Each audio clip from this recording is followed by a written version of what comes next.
നമസ്കാരം. എസ് ജേണലിലേക്ക് ഒരിക്കൽ കൂടി സ്വാഗതം. എന്തായിരുന്നാലും നമ്മുടെ വി ഡി സതീശൻ എന്ന് പറയുന്ന നമ്മുടെ മുഖ്യമന്ത്രി അഗ്നിശുദ്ധി വരുത്തി വലിയ ശുദ്ധനായി ശക്തനായി മന്ത്രിസഭയിൽ അധികാരത്തിൽ ഇങ്ങനെ ഇരിക്കുകയല്ലേ. കാരണം അദ്ദേഹത്തിൻ്റെ പേരിൽ ഏറ്റവും അദ്ദേഹത്തിൻ്റെ ആകെ ഉണ്ടായിരുന്ന ഒരു കളങ്കം എന്ന് പറഞ്ഞു കഴിഞ്ഞാൽ ആ ഒരു പ്രതിസന്ധിയായിരുന്നു പുനർജനി തട്ടിപ്പ്. ആ തട്ടിപ്പുമായി ബന്ധപ്പെട്ടുകൊണ്ട് അദ്ദേഹത്തിന് ഉണ്ടായിരുന്ന ആ ഒരു പ്രശ്നം അങ്ങ് മാറിക്കിട്ടിയിരിക്കുന്നു. അദ്ദേഹത്തിന് ക്ലീൻ ചിറ്റ് നൽകിയിരിക്കുന്നു. വെള്ളക്കുപ്പായത്തിൽ, അതായത് നല്ല പശയിട്ട് പിടിപ്പിച്ച ആ ഒരു വെള്ളക്കുപ്പായത്തിൽ അഴിമതിയുടെ ഒരു ചെറു കണിക പോലുമില്ലാത്ത രീതിയിൽ നല്ല ഒന്നാന്തരമായി വെളുപ്പിച്ചലക്കിയെടുത്ത് വിരിച്ചിട്ടുണ്ട് നമ്മുടെ രമേശ് ചെന്നിത്തല എന്ന് പറയുന്ന ആഭ്യന്തര വകുപ്പ് മന്ത്രി. FCRA കേസുമായി ബന്ധപ്പെട്ടുകൊണ്ടും നമ്മുടെ ഇദ്ദേഹത്തിന്, അതായത് വി ഡി സതീശൻ്റെ പേരിൽ യാതൊരു കുഴപ്പവുമില്ല. കാരണം എന്താണ്, ഈ പറയുന്ന വി ഡി സതീശൻ അവിടെ പോയി, അതായത് UK പോയി പണം വാങ്ങി എന്നുള്ളതിന് യാതൊരു തെളിവുകളുമില്ല എന്നാണ് കണ്ടെത്തിയിരിക്കുന്നത്. അതുമാത്രമല്ല, ഇതുമായി ബന്ധപ്പെട്ടുകൊണ്ട് 314ഓളം കുടുംബങ്ങൾക്ക് പുനർജനി പദ്ധതിയുമായി ബന്ധപ്പെട്ട് സഹായം ലഭിച്ചിട്ടുണ്ട് എന്നുള്ള കാര്യങ്ങളൊക്കെ നമുക്കറിയാം, പുറത്തു വന്നുകൊണ്ടിരിക്കുന്നു. അന്ന് ഈ വിഷയം ഉയർന്നു വരികയും പുനർജനി പദ്ധതിയുമായി ബന്ധപ്പെട്ടുകൊണ്ട് ഹൈക്കോടതിയിലേക്ക് ചാലക്കുടിക്കാരനായ ഒരു ചങ്ങാതി അവിടേക്ക് പരാതിയുമായി പോകുന്ന ഒരു സാഹചര്യം ഉണ്ടായപ്പോഴും അന്നും പറഞ്ഞത് ഒരു രാഷ്ട്രീയ പ്രേരിതമായി കുത്തിപ്പൊക്കിക്കൊണ്ടുവരുന്ന കേസാണ് എന്ന് മാത്രമായിരുന്നു വി ഡി സതീശൻ്റെയും രമേശ് ചെന്നിത്തലയും അടക്കമുള്ള UDF നേതാക്കന്മാരുടെ പ്രതികരണം. സംഭവം സത്യമായിരിക്കാം, പക്ഷേ ഒരു പ്രശ്നമുണ്ട്. FCRA എന്ന് പറയുന്ന ഈ കേസുമായി ബന്ധപ്പെട്ടുകൊണ്ട്, അല്ലെങ്കിൽ ഈ നിയമവുമായി ബന്ധപ്പെട്ടുകൊണ്ട് വി ഡി സതീശൻ എന്ന് പറയുന്ന അന്നത്തെ പ്രതിപക്ഷ നേതാവ് UK പോവുകയും അവിടെ ഉണ്ടായിരുന്നവരെ നേരിട്ട് കണ്ട് ഞാനിക്ക് ഇത്ര രൂപ വീതം വേണം ഇന്ന പദ്ധതിയിലേക്ക്, ഇന്ന ആവശ്യങ്ങൾക്ക്, അവിടെയുള്ള സാധാരണക്കാരായ സ്ത്രീജനങ്ങൾക്ക് തയ്യൽ മെഷീൻ വാങ്ങുന്നതടക്കമുള്ള കാര്യങ്ങൾക്ക് നിങ്ങളാൽ കഴിയുന്നത് പോലെ 500 പൗണ്ടെങ്കിലും തന്നെ സഹായിക്കണമെന്ന് പറഞ്ഞുകൊണ്ട് അവിടെ പോയി വാഗ്ധോരണി മുഴക്കുന്നതിൻ്റെ വീഡിയോ ദൃശ്യങ്ങളടക്കം ഇതിനു മുൻപ് തന്നെ മാധ്യമങ്ങളിൽ ഒരുപാട് ചർച്ചാ വിഷയമായതല്ലേ. അപ്പോൾ അങ്ങനെ വിദേശ രാജ്യത്ത് പോയി നിന്നുകൊണ്ട് ഫണ്ട് പിരിവെടുക്കുന്നതിന് വേണ്ടി, അല്ലെങ്കിൽ ഫണ്ട് പിരിക്കാൻ വേണ്ടി ആഹ്വാനം ചെയ്യാനുള്ള യോഗ്യത എന്തായിരുന്നു വി ഡി സതീശൻ ഉണ്ടായിരുന്നത് എന്നൊരു വലിയ ചോദ്യം നമ്മുടെ മുന്നിലുണ്ട്. ഈ പറയുന്ന വിദേശത്ത് നിന്നുള്ള ഈ കോൺട്രിബ്യൂഷൻ സ്വീകരിക്കുന്നതുമായിട്ട് സംഭാവന നിയന്ത്രണ ഒരു നിയമം നമ്മുടെ രാജ്യത്തുണ്ട്. അത് പ്രകാരം ഒരു ആളിന്, അതായത് ഒരു ജനപ്രതിനിധിക്ക് അങ്ങനെ പണം പിരിക്കാൻ കഴിയില്ല എന്ന് പറയുന്ന ഒരു നിയമം നമ്മുടെ രാജ്യത്തുണ്ട്. ഇപ്പോൾ നോക്കിയപ്പം വിജിലൻസ് അന്വേഷണമാണ്. വിജിലൻസ് അന്വേഷിക്കുക എന്ന് പറഞ്ഞാൽ ഈ വിജിലൻസ് നിഷ്പക്ഷമായി കേസ് അന്വേഷിക്കും എന്ന് വിശ്വസിക്കാൻ മാത്രം മണ്ടന്മാരാണോ കേരളത്തിലുള്ള പൊതുജനം? ഇനിയിപ്പം ഈ കുറ്റക്കാരൻ ആണെങ്കിൽ പോലും കുറ്റക്കാരനല്ല എന്ന് റിപ്പോർട്ട് തയ്യാറാക്കാൻ ഇവിടെ കഴിയുമല്ലോ. ADGP ആയിരുന്ന MR അജിത് കുമാറിനെ സസ്പെൻഡ് ചെയ്യാനിടയായ സാഹചര്യം എന്തായിരുന്നു? നമുക്ക് അതിൽ നിന്ന് തുടങ്ങാം. ADGP MR അജിത് കുമാറിനെ ഇവിടെ നിന്ന് ഇപ്പോൾ രമേശ് ചെന്നിത്തല സസ്പെൻഡ് ചെയ്യാനിടയായ സാഹചര്യം എന്തായിരുന്നു എന്ന് മാത്രം, അത് മാത്രം നമ്മൾ ആലോചിച്ചാൽ മതി. അവിടെ എന്താ സംഭവിച്ചത്?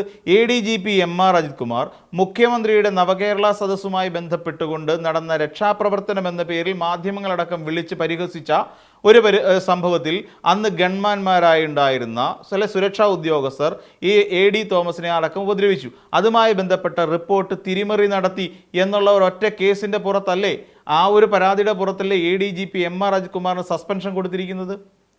ട്രൈബ്യൂണലിൽ പോയിട്ട് പോലും അദ്ദേഹത്തിന് നീതി ലഭിക്കാതെ അദ്ദേഹത്തിൻ്റെ സസ്പെൻഷൻ ശരിവെക്കുന്ന നടപടിയിലേക്ക് പോയി. എന്താണ്? സർവീസിൽ ഇരുന്നു കൊണ്ട് ഈ പറയുന്ന തിരിമറി കേസ് അന്വേഷണത്തിൽ തിരിമറി നടത്തി എന്ന് പറയുന്ന ഒരു പരാതി നിലനിൽക്കുന്നതുകൊണ്ടാണെന്നേ. അതുകൊണ്ടാണ് MR അജിത് കുമാറിനെ സസ്പെൻഡ് ചെയ്തത്. ഇപ്പോൾ കാര്യങ്ങൾ മനസ്സിലായില്ലേ? അപ്പോൾ അധികാരത്തിലിരിക്കുന്ന ഒരു സർക്കാരിനെയും ആ മുഖ്യമന്ത്രിയെയും മന്ത്രിയെയും സന്തോഷിപ്പിക്കുക എന്നുള്ളത് സ്വാഭാവികമായും അവിടെ ഇരിക്കുന്ന ഉദ്യോഗസ്ഥരുടെ കടമയും കർത്തവ്യവുമാണ്. ഇപ്പോൾ നമ്മൾ ഇതിനകത്ത് തെളിവുകളില്ല, വി ഡി സതീശൻ്റെ അക്കൗണ്ടിലേക്ക് പണം വന്നതിന് തെളിവുകളില്ല എന്നാണ് പറയുന്നത്. കാരണം അങ്ങനെ തെളിവുകൾ വന്നെങ്കിൽ മാത്രമേ FCRA നിയമപ്രകാരം വി ഡി സതീശൻ കുറ്റക്കാരനാകൂ. അപ്പോൾ അങ്ങനെ സതീശനെ സംബന്ധിച്ചിടത്തോളം വി ഡി സതീശൻ്റെ അക്കൗണ്ടിലേക്ക് പണം വന്നിട്ടില്ല. പണം വന്നെങ്കിൽ മാത്രമല്ലേ ഉള്ളൂ ഈ പണം എങ്ങനെ ചിലവാക്കി എന്നൊരു ചോദ്യം പിന്നീട് ഉണ്ടാവുക. അപ്പം മണപ്പാട്ട് ഫൗണ്ടേഷൻ എന്ന് പറയുന്ന ഒരു സംഘടനയാണ് പണം പിരിച്ചത്. ആ പണം പോയിരിക്കുന്നത് മണപ്പാട്ട് ഫൗണ്ടേഷനിലേക്കാണ്. അപ്പോൾ ഇവിടെ വീണ്ടും ഒരു ചോദ്യം, വി ഡി സതീശൻ എന്ന് പറയുന്ന മുഖ്യമന്ത്രി എന്തിനാണ് മണപ്പാട്ട് ഫൗണ്ടേഷന് വേണ്ടി പണം പിരിക്കാൻ നടക്കുന്നത്? പുനർജനി പദ്ധതി ക്രോഡീകരിക്കാൻ ഇനി V D Satheesan Manappat foundation തമ്മിൽ ഏത് തരത്തിലാണ് ബന്ധം ഉണ്ടാക്കിയെടുത്തത്? അങ്ങനെ ഒരു ചോദ്യം നമ്മുടെ മുന്നിലേക്ക് സ്വാഭാവികമായും എല്ലാവരുടെയും മുന്നിലേക്ക് വരും. VD സതീശനും മണപ്പാട്ട് ഫൗണ്ടേഷനും തമ്മിലുള്ള ബന്ധം എന്താണ്? അങ്ങനെ ഒരു ബന്ധമുണ്ടെങ്കിൽ അപ്പോൾ മണപ്പാട്ട് ഫൗണ്ടേഷൻ കൃത്യമായി പറയേണ്ടി വരും, ഞങ്ങൾ ഇത്ര കോടി രൂപയാണ് ഇതുമായി പുനർജനി പദ്ധതിയുമായി പിരിച്ചെടുത്തത്.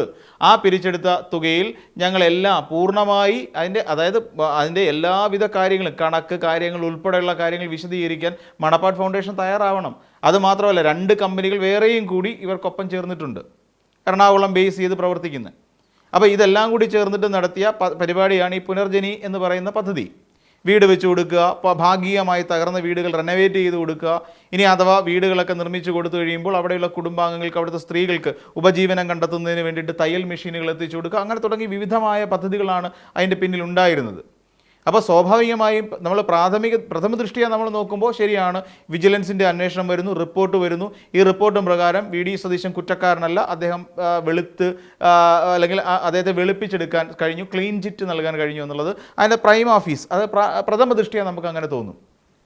എന്നാൽ രണ്ടാമത് നമ്മൾ ഒന്നുകൂടി കൂലങ്കഷമായി ചിന്തിക്കുമ്പോഴാണ് ഈ റിപ്പോർട്ട് അത്രയ്ക്ക് നിഷ്കളങ്കമാണോ സത്യസന്ധമാണോ എന്നൊരു സംശയം രണ്ടാമത് നമ്മുടെ ഉള്ളിലേക്ക് വരുന്നത്. അതിന് പ്രധാനപ്പെട്ട കാരണം കുറേ വീഡിയോ ദൃശ്യങ്ങളാണ്. ആ വീഡിയോ ദൃശ്യങ്ങളിൽ ഞാൻ നേരത്തെ സൂചിപ്പിച്ച പോലെ VD സതീശൻ പണം ചോദിക്കുന്നതായുള്ള ദൃശ്യങ്ങളുണ്ട്. അതൊന്ന്. 2, ഈ പറയുന്ന റിപ്പോർട്ട് VD സതീശൻ അനുകൂലമാക്കി എടുത്തതല്ല എന്ന് നമുക്ക് ഉറപ്പിച്ച് പറയാൻ കഴിയുമോ എന്നുള്ളൊരു ചോദ്യം. അപ്പോൾ ഇവിടെ ഈ റിപ്പോർട്ട് അട്ടിമറിക്കപ്പെട്ടിട്ടില്ല എന്ന് രമേശ് ചെന്നിത്തലയ്ക്ക് നെഞ്ചിൽ കൈവച്ച് ഉറപ്പ് പറയാൻ കഴിയുമോ? അതും നമ്മുടെ മുന്നിലുള്ള അടുത്ത സംശയമാണ്. അപ്പോൾ ഈ 3 സംശയങ്ങൾക്കുള്ള ഉത്തരമാണ് അക്ഷരാർത്ഥത്തിൽ നമുക്ക് ലഭിക്കേണ്ടത്. അതുതന്നെയാണ് ഇവിടെ പാർട്ടിയിലെ ഗോവിന്ദൻ മാഷ് അടക്കമുള്ള ആൾക്കാർ കാര്യങ്ങൾ ചോദിച്ചുകൊണ്ടിരിക്കുന്നത്. കാരണം എന്താണെന്ന് ചോദിച്ചു കഴിഞ്ഞാൽ ഇത് നാളെ ഒരു സമയത്ത് തെളിയും. അതായത് ഇപ്പം നമുക്കറിയാമല്ലോ, MR രാജ്കുമാറിന് നേരത്തെ സൂചിപ്പിച്ച പോലെ MR രാജ്കുമാറിന് സസ്പെൻഷൻ കിട്ടിയതിന് കാരണം എന്താണെന്ന് ചോദിച്ചാൽ ഇത്രയേ ഉള്ളൂ, ഔദ്യോഗിക സ്ഥാനത്തിരുന്നുകൊണ്ട് പിന്നെ അതിനെ അട്ടിമറിക്കാൻ ശ്രമിച്ചു എന്നുള്ളതാണ് അതിനകത്തിലെ ഏറ്റവും പ്രധാനപ്പെട്ട ഒരു കാരണം. അപ്പോൾ ഇവിടെ ഒരു അട്ടിമറി സാധ്യത നമുക്ക് പ്രതീക്ഷിക്കാവുന്നതേ ഉള്ളൂ. ഭരിക്കുന്ന മുഖ്യമന്ത്രിക്കെതിരായി വിജിലൻസ് അന്വേഷണം വരുന്നു. ആ വിജിലൻസ് അന്വേഷണത്തിൽ മുഖ്യമന്ത്രിക്കെതിരായി സ്വാഭാവികമായി അന്വേഷണ ഉദ്യോഗസ്ഥർ റിപ്പോർട്ട് സമർപ്പിച്ചാൽ എന്തായിരിക്കും ഉണ്ടാവുക എന്നുള്ളതിനെക്കുറിച്ച് നമുക്ക് ഊഹിച്ചാൽ മനസ്സിലാക്കാൻ കഴിയുന്ന കാര്യമല്ലേ ഉള്ളൂ. അപ്പോൾ സിമ്പിളായി പറഞ്ഞു കഴിഞ്ഞാൽ ഇതിപ്പോൾ ക്ലീൻ ചിറ്റ് കൊടുത്തുകൊണ്ട് നാട്ടുകാരുടെ കണ്ണിൽ പൊടിയിട്ടു എന്നുള്ളതാണ് വാസ്തവം. അപ്പോഴും അന്വേഷിക്കാനും നമുക്ക് തിരിച്ചറിയാനുമുള്ള കാരണങ്ങൾ മണപ്പാട്ട് ഫൗണ്ടേഷനും VD സതീശനും തമ്മിൽ എന്താണ് ബന്ധമെന്നുള്ളതും VD സതീശനെ മണപ്പാട്ട് ഫൗണ്ടേഷൻ ഏത് രീതിയിലാണ് ട്രീറ്റ് ചെയ്തിട്ടുള്ളത് എന്ന മറ്റൊരു സംശയവും നമ്മുടെ മുന്നിലുണ്ട്. ഈ ഫണ്ട് വന്നിട്ടുണ്ട് എന്ന് പറയുന്ന ഫണ്ട് ഏത് ആവശ്യത്തിന് വേണ്ടിയിട്ടാണ് മണപ്പാട്ട് ഫൗണ്ടേഷൻ സ്വരൂപിച്ചതെന്നടക്കമുള്ള വലിയ തോതിലുള്ള ഒരു വലിയ അന്വേഷണത്തിലേക്ക് പോകേണ്ടതുണ്ട് എന്നാണ് ഈ റിപ്പോർട്ടിൽ VD സതീശനെ ഇങ്ങനെ ജസ്റ്റിഫൈ ചെയ്ത് കഴിയുമ്പോൾ, അല്ലെങ്കിൽ VD സതീശനെ ഇങ്ങനെ പിടിച്ച് ക്ലീൻ ചിറ്റ് നൽകുമ്പോൾ നമുക്ക് സ്വാഭാവികമായും ഒരു മലയാളി എന്നുള്ള നിലയിൽ സ്വാഭാവികമായി ഉണ്ടാകുന്ന ചില സംശയങ്ങളുണ്ട്. മണപ്പാട്ട് ഫൗണ്ടേഷൻ്റെ ഒരു യഥാർത്ഥ വസ്തുത പുറത്തേക്ക് ജനങ്ങൾക്കിടയിലേക്ക് കൊണ്ടുവരണം. ഏകദേശം ഞാൻ പറഞ്ഞ പോലെ 314 കുടുംബങ്ങൾക്ക് സഹായം ലഭിച്ചിട്ടുണ്ട്. അപ്പോൾ വന്നിട്ടുള്ള അവരുടെ ഒരു ഓഡിറ്റിംഗ് ശരിക്കും നടക്കേണ്ടത് ആവശ്യമാണ്. ആ ഓഡിറ്റിംഗ് നടത്തുമ്പോഴായിരിക്കും ഒരുപക്ഷെ VD സതീശന് കൊടുത്ത ക്ലീൻ ചിറ്റ് അബദ്ധമായോ എന്ന് പലർക്കും തോന്നുക. അപ്പോൾ മറ്റൊരു വീഡിയോയുമായി നമുക്ക് വീണ്ടും കാണാം.